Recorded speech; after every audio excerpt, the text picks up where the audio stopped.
Today, we're going to go straight into the topic of co-authorship. I'm sure many of you have pondered the idea of co-authoring a book with someone else at some point. This could be because you're looking to combine your knowledge with someone else's expertise, or maybe you just enjoy working alongside another writer because of the many potential benefits. Whatever the reason, it's crucial to understand that co-authorship may not be a walk in the park and shouldn't be done on a handshake deal. I'm Zach Christensen, and this is Beyond the Book, presented by Juxtabook.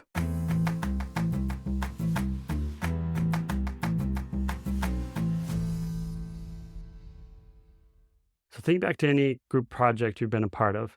Remember, there were times when the workload wasn't equally distributed, or perhaps the expectations weren't clearly defined. That led to some confusion and disagreement, and maybe expectations feeling like they were violated. Well, co-authoring a book can sometimes feel like an amplified version of that experience, because typically group projects will end after the semester is over, but a book can go on for years. However, it's not always bad, and having a co-author can come with many significant advantages. Think about the many shared responsibilities that you have to get a book done. There's diverse perspectives that can help make the book better, and there's potentially increased credibility when there's more than one author on a book. But like with anything, it also comes with its share of challenges. So before you decide to move forward with co-authoring a book, here are a few things that you need to consider. Why do you need a co-author? Get clear on your reasons for wanting a co-author. Are you looking to fill any gaps in your knowledge and improve your writing abilities? Maybe you're seeking for added credibility. Understanding your motives are going to help you better choose if you want to have a co-author, have the right co-author, or if there's another alternative. Next, treat it like a business partnership. Co-authoring a book is similar to entering into a business agreement. Ask yourself, would you go into business with this person?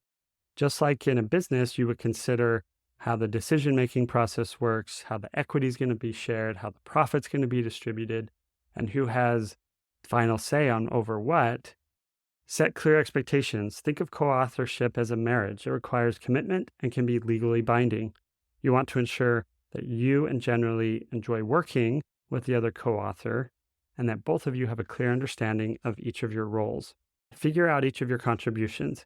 It's crucial to establish what each person will bring to the table. This includes factors like how you split the royalties, what are the time commitments that you'll do, are there any financial investments that need to be made, and who's going to be making those and how much, and figuring out what's the unique value that each of you are going to bring to the book. As you dive into the book, you'll need to decide on the book's structure and the voice. Will your book alternate between your voice and your co-author's voice? Or will there be one voice? There's different approaches that work for different books. So it's really essential to decide on this early on, because it will save you time and a lot of headaches. If you're not sure if a co-author is the right fit, consider what the alternatives are. Sometimes you may not need a full co-author. If you need someone's contribution, but it's really into a limited portion of the book, you might consider just acknowledging them on the front cover of your book as someone you wrote the book with. Many times you'll see the author's name, and then you see with the other person. Now, a word of caution as you consider co-authors. The more authors that are involved, the more complex the project can become. I was involved with a project that had 4 authors on it, and that was a challenge in and of itself. But then halfway through the project, one author decided to leave the project, and then another co-author was brought on.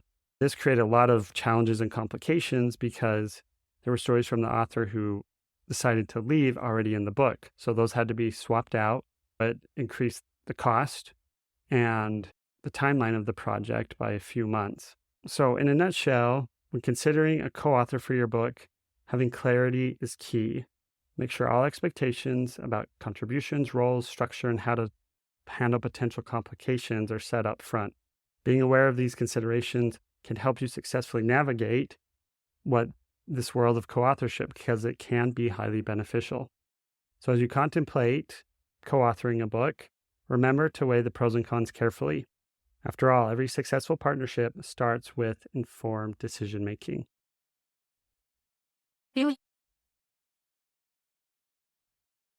To further discuss how to best author your book, visit juxtabook.com to set up your author coaching session today. If you have any questions about a recent episode, I'd love to hear from you. Visit juxtabook.com/beyond the book and click the appropriate button to leave your question, and we will include it in our weekly Q&A episode. Your book is just one chapter in your author journey. Think beyond the book as you craft your path.